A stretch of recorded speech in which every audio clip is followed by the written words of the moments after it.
ติดตามสถานการณ์ศัตรูพืชของสำนักงานเกษตรจังหวัดสิงห์บุรีในขณะนี้พบว่ามีการพบการเข้าทำลายของจักจั่นอ้อยในเขตพื้นที่อำเภอบางละจันและอำเภอค่ายบางละจันโดยจักจั่นอ้อยนั้นถือเป็นศัตรูอ้อยชนิดใหม่เนื่องจากยังไม่เคยพบมีประวัติว่าเป็นศัตรูอ้อยมาก่อนโดยจักจั่นถือกำเนิดขึ้นบนโลกใบนี้เมื่อราว230ล้านปีก่อนในยุคไทรแอสซิกโดยจักจั่นถือเป็นกลุ่มแมลงที่ดูดกินน้ำเลี้ยงของพืชเป็นอาหาร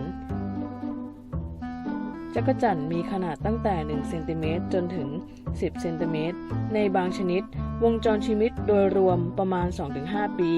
แต่มีบางชนิดที่มีวงจรชีวิตยาวนานได้ถึง17ปีสำหรับวงจรชีวิตจักจั่นอ้อยจะวางไข่ที่บริเวณใต้เส้นกลางใบจุดละประมาณ 8-14 ฟองเมื่อตัวอ่อนฟักออกจากไข่จะทิ้งตัวลงดินและคลานสู่บริเวณโคนอ้อยเพื่อดูดกินน้ำเลี้ยงจากรากอ้อยและตัวอ่อนนั้นสามารถขุดลงดินได้ลึกถึง2เมตรอยู่ในดินได้นาน 4-6 ปีส่วนตัวเต็มวัยมีปากแบบดูดกิน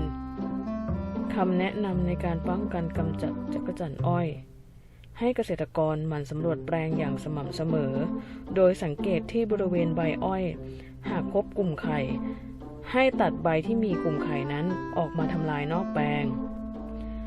และการใช้วิธีกลโดยการใช้สวิงโฉบตัวเต็มวัยออกมาทำลายหรือใช้กับดักกาวเหนียว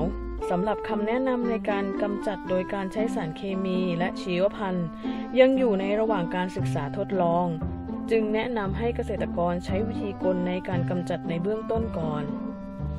ทั้งนี้เกษตรกรสามารถขอคำแนะนำเพิ่มเติมได้ที่สำนักงานเกษตรจังหวัดสิงห์บุรีหรือสำนักงานเกษตรอำเภอทุกอำเภอใกล้บ้านท่าน